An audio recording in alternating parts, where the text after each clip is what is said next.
আমাকে এখন বেরোতে হবে। হ্যাঁ স্যার। ওহো, দেখলে এতক্ষণ ধরে যাকে সেভ করার চেষ্টা করছিলে সে তোমাকে এভাবে মাঝপথে ছেড়ে দিয়ে চলে যাচ্ছে। তোমার খারাপ লাগছে না তো? হ্যাঁ, আপনি যান স্যার, এই লোকটার কথায় খারাপ মনে করবেন না প্লিজ। আসলে কি জানেন তো, ঠিক মতো কথা বলতেই জানে না। পড়াশোনাটা করেছে ঠিকই, কিন্তু ভালো সংস্কারটা শিখে উঠতে পারেনি। ও নিজের পল্টুদার মতোই ব্যবহার করতে শিখেছে, বা হয়তো এটাই ওর স্বভাব ছিল। ওর কোনো অধিকার নেই স্যার যে ও আমার সঙ্গে এইভাবে কথা বলবে, লাঞ্ছনা করবে সবার সামনে, পাবলিক প্লেসে আমাকে ছোট করবে। আমি একজন ইন্ডিপেন্ডেন্ট মেয়ে স্যার। যদিও আমার সঙ্গে এই ধরনের ব্যবহার করে তাহলে আমি কেনই বা থাকবো ওর সাথে? হ্যাঁ হ্যাঁ, তুমি তো এমনিতেও আমার সঙ্গে আর থাকতে চাও না। আসলে ভুলটা তো আমার হয়েছিল, দ্বিতীয়বার তোমার সঙ্গে বিয়ে করেছি আমি। আমার মতিভ্রম হয়েছিল বোধহয়। তাহলে নিজের ভুলটাকে শুধরে নাও অর্জুন সেন, এখনো সময় আছে তোমার কাছে। আর যদি তোমার দ্বারা শুধরানো না হয় তাহলে আমি এই ভুলটা শুধরে দেব। অহনা, আমাকে এখন বেরোতে হবে। হ্যাঁ স্যার।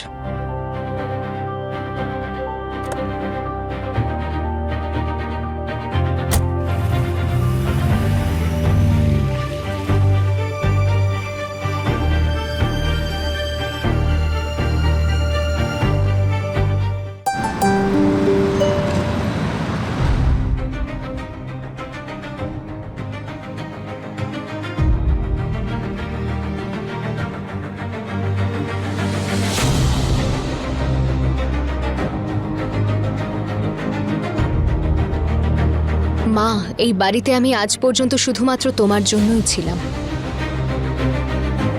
কিন্তু আজকে আমি এই মুহূর্তে এই বাড়ি ছেড়ে চলে যাচ্ছি।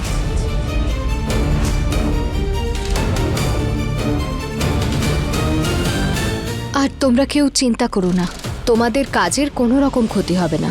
আমি ফ্যাক্টরিতে যাওয়া আসা করব, কিন্তু মা, আর এক মুহূর্ত এই বাড়িতে আমি থাকতে পারবো না। মা, হচ্ছে বলো তো এই বাড়িতে? আমি তো কিচ্ছু বুঝতে পারছি না। ছোট বাড়িতে আসার পর থেকে মুখ ভার করে রয়েছে। কেউ আমাকে বলবে এই পুলিশ স্টেশনে কি হয়েছিল? ছোট বলছিল যে তুই অভিযোগ করতে গেছিল ওর বিরুদ্ধে। আমি তো ওকে এমন কিছু বলিনি মা। এবার যদি ও নিজের মন থেকে বানিয়ে বানিয়ে কিছু বলে তাতে আমার কিচ্ছু করার নেই মা। মা, আমি আমার স্যারের সাথে পুলিশ স্টেশনে গেছিলাম একটা কাজ নিয়ে। পুলিশ স্টেশনে কি কাজ ছিল তোমার?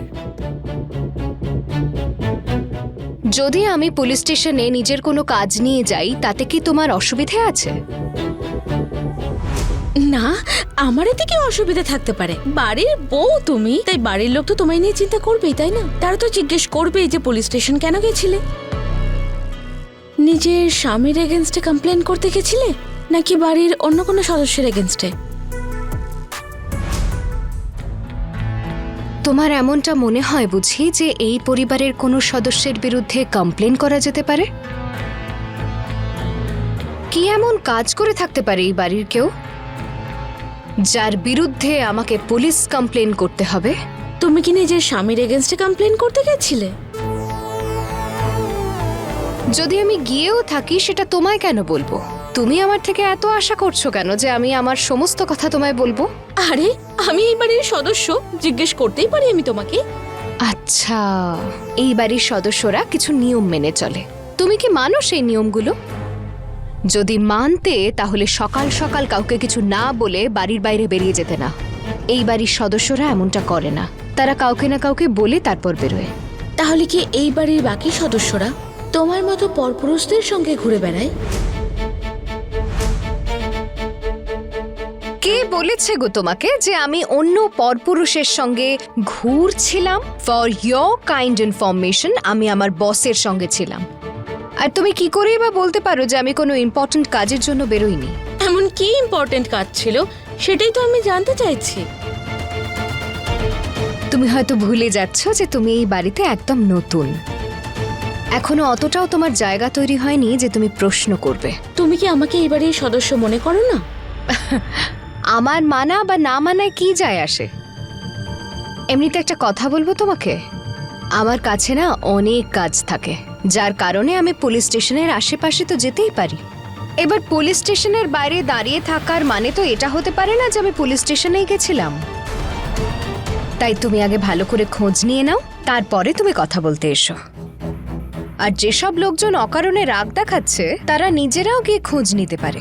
পুলিশ স্টেশনের বাইরে দিয়ে যাওয়ার মানে পুলিশ স্টেশনের ভিতরে যাওয়া বোঝায় না। তাহলে এই কথাটা তুমি সোজাসুজি তো বলতে পারতে, তাই না? পুলিশের নাম শুনে সবাই এত ভয় পেয়ে যায় কেন? যারা অন্যায় করে তারাই তো ভয় পায়, তাই না? কিন্তু যারা কোনো অন্যায় করেনি তারা খামোখা কেন ভয় পাবে? ছোটু, একটা কথা বলতো, তুই যখনই ছোট বৌমাকে ওর বসের সঙ্গে দেখিস এত রেগে যাস কেন? মা, তুমি প্রথমে আমাকে একটা কথা বলো তো, তুমি তোমার বিজনেসের বিষয় ভাবছো তো, তাই তুমি অহনার এইসব কথাকে সাপোর্ট করছো। ছোটু, একটা থাপ্পড় মেরে না তোর সব কটা দাঁত ফেলে দেবো আমি।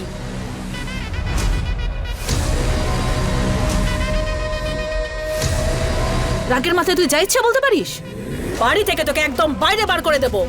আর একটা কথা বলে দিচ্ছি তোকে, তোর থেকেও এই বাড়িতে আমার বেশি প্রয়োজন ছোট বৌমাকে, কারণ ওর জন্যই বাড়িতে শান্তি বজায় থাকে। তোর কি অফিস চলে যাস আর ফিরতেই বইয়ের ওপরে রাগ ঝাড়া শুরু করে দিস। কখনো কখনো বুদ্ধি দিয়ে তুই সবকিছু বিচার করিস, আর এই বাড়িটা না আমার, আমি যাকে মনে করব এই বাড়িতে রাখবো, এই কথাটা তুই মনে রাখিস। মা, এবার আর তোমার কথায় আমি এ বাড়িতে থাকতে পারবো না। অনেক হয়েছে মা, আমি আজই এই বাড়ি ছেড়ে চলে যাব। যদি অহনা এই বাড়ি ছেড়ে চলে যায় তাহলে আমাদের মধ্যে কেউই আর এই বাড়িতে থাকবে না।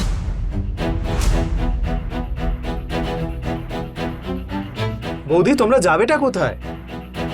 কখনো ভেবে দেখেছো এই বিষয়? কেন ছোটু, ফ্যাক্টরি আছে তো, আমরা ফ্যাক্টরিতে থাকতে পারবো। ফ্যাক্টরির একটা ঘর তো খালিই পড়ে থাকে। যখন প্রোডাকশনের কাজ বাড়বে তখন ওটা গোডাউন হিসেবে ব্যবহার করা হবে, ততদিন তো আমরা ওই ঘরটায় থাকতেই পারি। আমাদের কাছে তো আর কোনো পথ নেই, তাই না?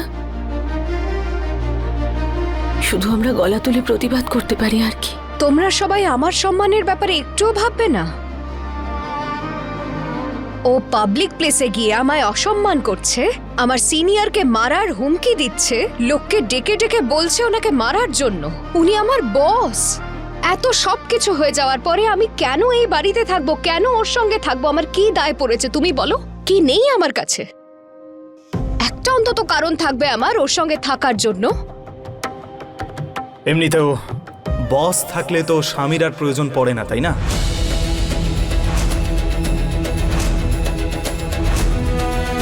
দেখতে পাচ্ছ তো তোমরা? দেখতে পাচ্ছ তো কিভাবে অসম্মান করছে আমাকে? কত বাজে জঘন্য কথা বলছে ও। কি করে থাকবো আমি ওর সঙ্গে তোমরা বলো? বলো না। ছোট দাদা, তুমি নিজের বউকে এরকম অসম্মান কেন করছো?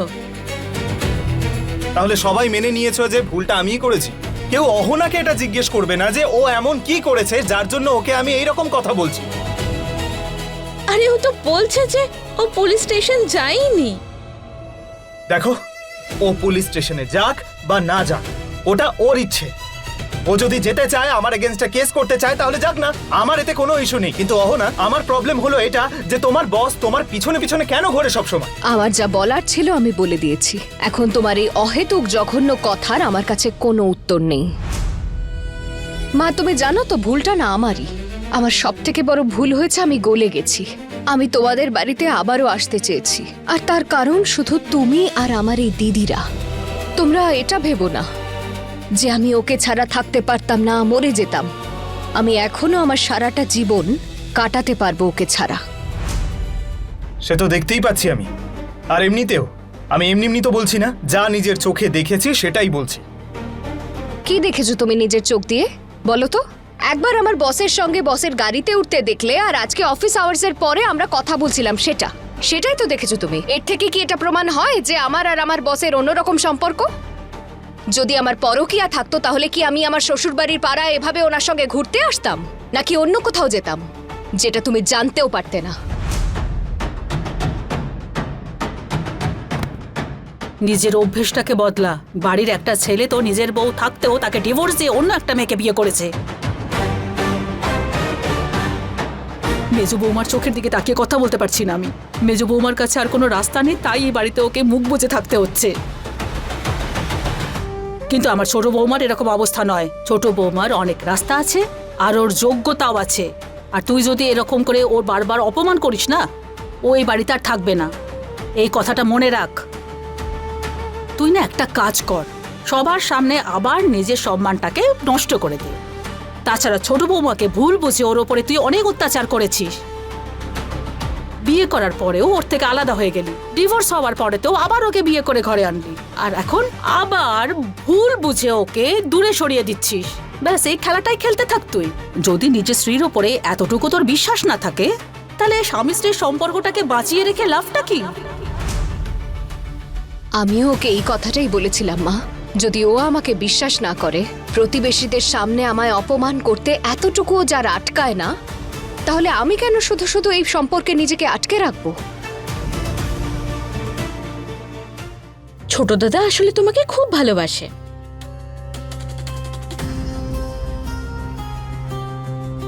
ভালোবাসার মানে কি বোঝো তুমি?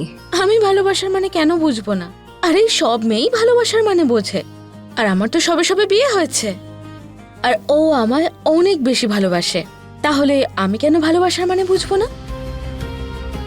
পূজা, তুমি এরকম নির্লজ্জের মতো যা তা কথাবার্তা বলা বন্ধ করো। কারণ এইখানে আমার সতীন দাঁড়িয়ে আছে।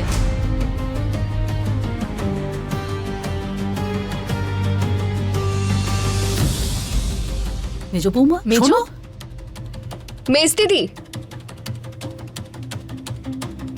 কোথায় যাচ্ছ তুমি? আর তুমি ওর কথা গায়ে মাখছো?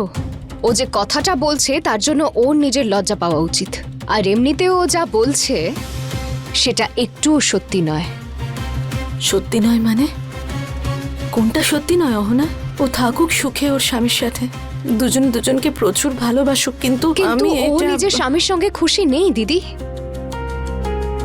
যারা আসলেই খুশি থাকে, যে দুটো মানুষের মধ্যে ভালোবাসা থাকে, তারা না বারবার এই কথায় কথায় স্লোগান দিয়ে বেড়ায় না। এমনিতে ও হয়তো সুখে থাকতেও চায় না। তুমি কি বলতে চাইছো অহনা? আমি যা বলতে চাইছি তা তো তুমি ভালো মতো বুঝতেই পারছো।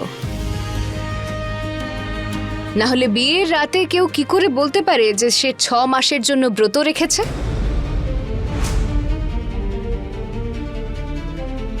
নিজের স্বামীকে ছুতে পারবে না, তার কাছেও যেতে পারবে না। খারাপ মনে করো না, হ্যাঁ? আমি আমার শাশুড়ি মায়ের সামনে এসব বলছি বলে। অন্যের জীবনে নাক গলানো কিন্তু একদম ভালো অভ্যেস নয় অহনা। আমি নাক গলাচ্ছি না। ব্যাস যেমন তুমি আমার বিষয়ে কথা জানার চেষ্টা করছো না, আমিও তোমার ব্যাপারে কিছু কথা জানার চেষ্টা করছি। আমার ব্যাপারে বেশি কিছু জানার চেষ্টা করো না, না হলে কিন্তু তোমারই সমস্যা হয়ে যাবে। এমনিতে তুমিও আমার ব্যাপারে না বেশি কিছু জানার চেষ্টা করো না। আসলে কি বলো তো, আমি সব সময় সমস্যায় পড়ি না। কখনো কখনো কেউ আমার পিছনে লাগতে এলে আমি কিন্তু তাকেও সমস্যায় ফেলতে পারি। এখন তুমি নিজের দেওরকেই দেখো না। এখন যদি আমি ওর বিরুদ্ধে ডোমেস্টিক ভায়োলেন্সের পুলিশ কমপ্লেন ফাইল করে দিই এবং ওর অফিসেও গিয়ে সব বলে দিই, তাহলে ওর অফিসের লোকেরাও অ্যাকশন নেবে আর পুলিশরাও। তাহলে তার মানে হলো এটাই যে আমি অনেক রকম সমস্যা সৃষ্টি করতে পারি। মনে থাকে যেন কথাটা। এই সব কিছু তুমি শুধু তোমার স্বামীর জন্য বলছো? আরে আমি নিজের স্বামীর ব্যাপারে কথাগুলো বলছি। তুমি কি আমার শত্রু নাকি যে আমি তোমাকে সমস্যার মধ্যে ফেলবো? এই সব প্রবলেম না তোমার চাকরি করা নিয়েই হচ্ছে। তুমি জবে থেকে চাকরি করতে গেছো তখন থেকে এই সমস্যাগুলো শুরু হয়েছে। মা, আমি তোমাকে বলেছিলাম না যে অহনা চাকরি করবে না, এই শর্তেই বিয়ে করেছিলাম ওকে। এমনিতে এখন তো আমি চাকরি করছি, তাই না? তার মানে হলো এটাই যে তোমার শর্ত ভেঙে গেছে। এমনিতেও আমি এই বাড়ি ছেড়ে চলে যাচ্ছি, তোমার বাড়ির লোকই আমাকে আটকাচ্ছে, তাই তুমি আগে তাদের গিয়ে আটকাও। আসলে কি জানিস তো ছোটু, সত্যি বলতে কি এই মেয়েটার জন্যই আমি জীবনের একটা অন্য মানে খুঁজে পেয়েছি। এ আমার থেকে বয়সে অনেক ছোট, কিন্তু বুদ্ধিতে আর বিবেচনায়ও আমার থেকে অনেক বড়। ও আমাকে শিখিয়েছে অসম্মানিত হয়ে ছোট হয়ে নিজের সম্মানকে বিসর্জন দিয়ে বেঁচে থাকার কোনো মানেই হয় না। এই বয়সে এসেও নিজের জীবন আবার নতুনভাবে শুরু করার আনন্দই আলাদা। এর থেকে এটাই ভালো হবে যে তুই ওকে কিচ্ছু বলিস না। আর ওর চাকরির কথা, এই চাকরিটার ব্যবস্থা তো তুই করে দিসনি। এই চাকরিটাও নিজের যোগ্যতা আর পরিশ্রমের ফলে পেয়েছে, তাহলে তোর কথার ভিত্তিতে ও চাকরি ছেড়ে দেবে কেন? আমি আমার জীবনে সব সময় ওর সঙ্গ দেব। ঠিক আছে, তাহলে তোমরা একটা কাজ করো, তোমরা সবাই মিলে অহনার সঙ্গই দাও। অহনা, তোমার একটুও খারাপ লাগে না তাই না, যখন তুমি তোমার বসের সঙ্গে এদিক ওদিক ঘুরে বেড়াও? হ্যাঁ, ছোটু, তুমি বার বার বার বার এক কথা কেন বলে চলেছ? ও যদি নিজের অফিসের বসের গাড়িতে বসে কোথাও যায় তার সঙ্গে, তাহলে সেটা কি অপরাধ? যদি ওর বস একজন মহিলা হতেন তখনও এই কথা বলতে? বৌদি, তোমার মনে হয় না পুরুষ আর নারীর মধ্যে পার্থক্য আছে? রাগ করো না ছোট ঠাকুরপো, আমার তো আর বলার কোনো অধিকার নেই, কিন্তু তবুও একটা কথা আমি নিশ্চয়ই বলতে চাই। এত বছর পরে এখন আমি বুঝতে পারি যে সত্যি কাজের জায়গায় ছেলে মেয়ের মধ্যে কোনো তফাৎ থাকে না। ওখানে সবাই এক। সেখানে ছেলে কাজ করুক বা মেয়ে কাজ করুক, কাজকে গুরুত্ব দেওয়া হয়। তাই এই কথাটা তুমি ভুলো না। দেখো, আমি একটা মেয়ে, আর আমি যদি কোথাও গিয়ে কাজ করি, তার মানে তো এটা নয় যে শুধু আমাকেই বাহবা দেওয়া হবে না। ছেলেরা ভালো কাজ করলে তাদেরও ততটাই বাহবা দেওয়া হবে। এই ভাবনাটা তোমার ভুল হচ্ছে। অহনার বস যদি একজন ভদ্রলোক হন, তাতে ওর কি দোষ? ও তো ঠিক আছে না, ওর কাজ ঠিক আছে, ওর লক্ষ্য ঠিক আছে, তাহলে ভুলটা কি হচ্ছে? তুমি তোমার ভাবনাটা বদলাও, না হলে সেটা ভালো হবে না। ছোট দাদা, আমিও তোমাকে কিছু বলতে চাই। তোমায় নিজের স্ত্রীর ওপর ভরসা রাখা উচিত। এই বাড়ির সবাই ওকে কত ভালোবাসে, তাহলে তুমি একা ভিলেন সেজে কেন বাঁচতে চাইছো? আজকে তুমি আমার সঙ্গে যা যা করেছো, তারপরেও যদি আমায় এখানে থাকতে হয়, তাহলে আমায় তোমাকে ক্ষমা করে থাকতে হবে। আর সেই ক্ষমার জন্য তোমাকেও কিছু চেষ্টা করতে হবে। তোমায় প্রমিস করতে হবে যে এর পরবর্তীকালে আজকের পর থেকে কখনো আমার বসকে অসম্মান করবে না। তবেই আমি এখানে থাকবো, নচেত নয়। আপাতত অনেক রাত হয়ে গেছে, কিন্তু কাল সকাল হলেই আমি এই বাড়ি ছেড়ে চিরকালের জন্য চলে যাব। তোমার কাছে শুধু রাতটুকু সময় আছে, তুমি ভালো করে ভেবে নাও। এবার দেখে নাও কি সিদ্ধান্ত নিতে চাও তুমি।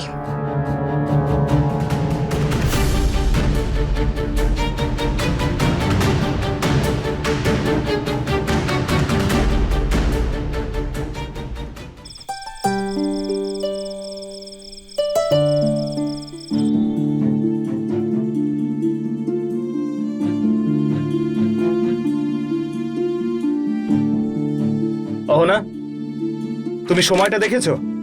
রাত হয়ে গেছে তো। এই সময় বসে কাজ কে করে? তোমার কি মনে হয় তুমি শুধু একাই কাজ করো, আমি অফিসে যাই না, আমি কাজ করি না? এটাই দেখাতে চাও তো তুমি, যে সব কাজ শুধু তুমিই পারো? এই জন্যই না এই বাড়িতে আমি থাকতে চাই না। এই যে কথায় কথায় তুমি আমাকে অপমান করতে থাকো। আমার একটা ইম্পর্ট্যান্ট কাজ আছে, আমি সেটাই করছি। আর এমনিতেও আমি তো ল্যাম্প চালিয়ে পড়ছি, তোমার ঘুমের তো কোনো ব্যাঘাত ঘটবে না। তার মানে আমাদের পার্সোনাল লাইফ বলে তো কোনো জিনিসই নেই। দেখো অর্জুন, আমাকে একটা প্রজেক্ট সাবমিট করতে হবে, আর এটা একটা খুব ইম্পর্ট্যান্ট প্রোগ্রাম। আর এই প্রোগ্রামের জন্য আমাকে ইমিডিয়েটলি একটা অ্যাসেসমেন্ট রিপোর্ট সাবমিট করতে হবে, তাই জন্যই করছি এখন। আমারও কোনো দায় পড়েনি যে আমি রাত্রিবেলা জেগে জেগে এইসব কাজ করব। আর একটা কথা বলো তো তুমি আমায়, কাল সকালে না আমাকেই উঠে কাজ করতে হবে, পুরো বাড়ির কাজ করে তারপর অফিস যাব। তুমি উঠে এসব করবে নাকি? তুমি তো একদম আরাম করে উঠবে, তারপর খাবে দাবে আর অফিস বেরিয়ে যাবে।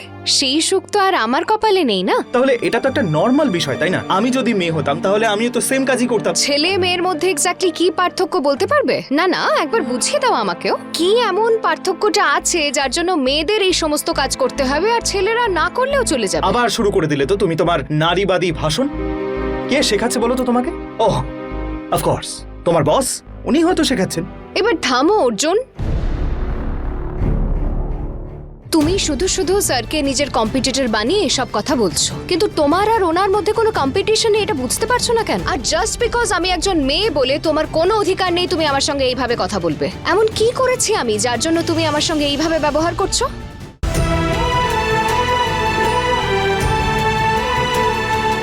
আরে কতবার বলেছি তোমাকে কথায় কথায় স্যারের নাম নেওয়াটা বন্ধ করো। আর তুমি কি জানো, তুমি যে চাকরিটা করো না, খারাপ মনে করো না আমি এটা বলছি বলে, এটা কিন্তু একটা ক্লার্কের জব, একটা ক্লারিক্যাল জব করো তুমি অফিসে। না, আমার পদটা তোমার থেকে ওপরে, আমার পজিশন একজন অফিসারের। কিন্তু কখনো না আমি নিজের এই পজিশন নিয়ে কোনো রকম অহংকার করিনি। তুমি জানো তো আসল কথাটা কি? তোমার আসল প্রবলেম হলো তোমার থেকে আমার পজিশনটা আমাদের অফিসে কিছুটা হলেও বড়। কিন্তু কখনো আমি এই ব্যাপারে ভাবিনি অর্জুন। আমি সবসময় তোমাকে আমার স্বামী মনে করেছি আর সেইভাবেই থেকেছি তোমার সাথে। আর যদি তুমি আমাকে এইভাবেই বিরক্ত করতে থাকো তাহলে আমি কি করে কাজটা করব? তার জন্য তো আমায় অন্য কোথাও যেতেই হবে। আর সবচেয়ে বড় কথা, আমি এই ঘরে আসিনি বলে তুমি মাকে গিয়ে আমাকে নিয়ে কমপ্লেন করে দিলে। আর সেই কারণেই আজকে আমায় এই ঘরে আসতে হয়েছে। আর এখন যখন এই ঘরে এসে আমি ল্যাম্প জ্বালিয়ে এত লো লাইটে কাজ করছি, তাতেও তোমার সমস্যা? একটা কথা বলো অর্জুন, যদি আমার জায়গায় তুমি থাকতে আর এইভাবে কাজ করতে তাহলে আমি তোমায় কিছু বলতে পারতাম? চলো, আমি যদি বলতামও তাহলে কি তুমি মানতে সেই কথা? অহনা, কথায় কথায় তুমি আমার সঙ্গে নিজেকে কম্পেয়ার কেন করো? তুমি বলো, আমি কোনো মানুষ নই? আমার খারাপ লাগে না? আমি চাই না তোমার সঙ্গ? এই কথাগুলো তোমার মাথায় ঢোকেই না, কারণ তোমার মাথায় তো তোমার বস ঢুকে বসে রয়েছে। তুমি শুধু শুধু স্যারকে নিজের কম্পিটিটর বানিয়ে এসব কথা বলছো, কিন্তু তোমার আর ওনার মধ্যে কোনো কম্পিটিশন নেই, এটা বুঝতে পারছো না কেন? আর জাস্ট বিকজ আমি একজন মেয়ে বলে তোমার কোনো অধিকার নেই তুমি আমার সঙ্গে এইভাবে কথা বলবে। এমন কি করেছি আমি যার জন্য তুমি আমার সঙ্গে এইভাবে ব্যবহার করছো?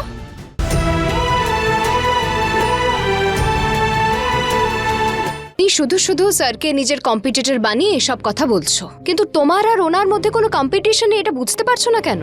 স্যার একজন খুবই সৎ আর সম্মানীয় ব্যক্তি, উনি নিজের কাজকে সম্মান করেন, আমিও তাই জন্য ওনাকে সম্মান করি। উনি একজন ফ্যামিলি ম্যান, ভদ্র মানুষ।